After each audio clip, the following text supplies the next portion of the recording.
নামাজ ছেড়ে দিয়েছো, তওবা করো, মাফ করে দেবো। জেনা করেছো, তওবা করো, মাফ করে দেবো।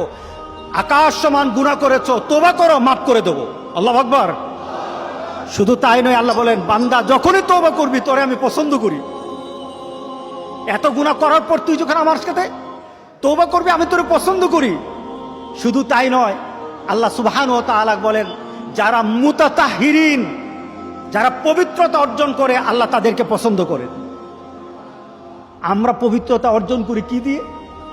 উযু দিয়ে। বলেন কি দিয়ে? উযু দিয়ে। আমরা পবিত্রতা অর্জন করি তওবার মাধ্যমে। প্রথম, এটা হলো আত্মার পরিশুদ্ধতা। আপনার দেহকে পরিশুদ্ধ করতে হবে, আত্মাকে পরিশুদ্ধ করতে হবে।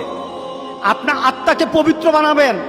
আত্মাকে পবিত্র বানাতে হলে তওবা লাগবে। এটা পানি দিয়ে হবে না, মাটি দিয়ে হবে না। আপনার আত্মাকে যদি পবিত্র করতে চান তাহলে তওবা লাগবে। কি লাগবে? তওবা।